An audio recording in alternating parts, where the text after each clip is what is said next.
पुराने समय की बात है। किसी राज्य में एक राजा था जिसे पेंटिंग से बहुत लगाव था। एक दिन राजा ने घोषणा की कि जो कोई भी एक ऐसी पेंटिंग बनाकर देगा जो शांति को दर्शाती हो, तो मैं उसे मुंह मांगा इनाम दूंगा।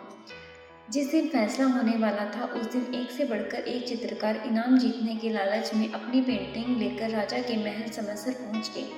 राजा ने एक एक करके सभी की पेंटिंग्स देखी। सभी पेंटिंग्स में से राजा को सिर्फ दो की पेंटिंग्स अलग रखवा दी। राजा को वो दोनों पेंटिंग्स बहुत पसंद आई थी। इन दोनों में से एक को इनाम मिलने वाला था। पहली पेंटिंग एक शांत झील की थी। उस झील में पानी बहुत साफ था।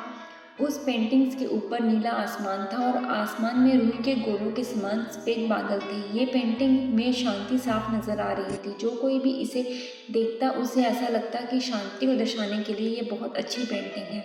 दूसरी जो पेंटिंग थी उसमें पहाड़ थे।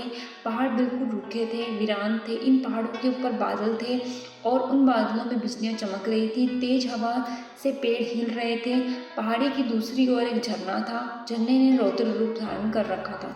जो कोई भी दूसरी पेंटिंग को देखता वो ये सोचता था कि पेंटिंग का शांति से क्या लेना देना है, इसमें तो केवल अशांति ही दिखाई दे रही है।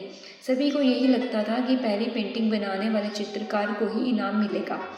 अब बारी आ गई थी राजा की कि ये बताने की कि इनाम वो किसे देने वाले हैं। राजा ने एक ऐलान किया कि दूसरी पेंटिंग बनाने वाले चित्रकार की पेंटिंग उन्हें ज़्यादा अच्छी लगी और वो उसे मुँह मांगा इनाम देंगे। राजा की ये बात सुनकर सभी आश्चर्यचकित हो गए। राजा का फैसला सुनने के बाद पहले चित्रकार से रहा नहीं गया और उसने राजा से पूछ ही लिया कि आखिर आपको उस पेंटिंग में ऐसा क्या दिखाई दिया कि आपने उसे इनाम देने का फैसला लिया, जबकि हर कोई यह कह रहा था कि मेरी पेंटिंग ही शांति को दर्शाने के लिए अच्छी है। राजा ने पहले चित्रकार से कहा कि तुम आओ मेरे साथ, मैं तुम्हें बताता हूँ।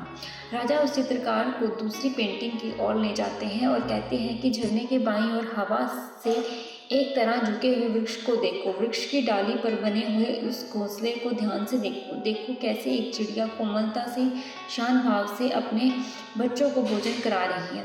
राजा ने वहाँ पर हाजिर सभी लोगों को समझाया कि शांति का मतलब ये नहीं कि आप ऐसी स्थिति में हैं जहाँ शोर नहीं है, आप कोई समस्या नहीं हो, सब कुछ अच्छा ही हो। शांति का मतलब ये है कि आप हर तरह की अवस्था और शांति के बीच में शांत रह पाओगे और अपने लक्ष्य पर ध्यान केंद्रित कर पाओगे।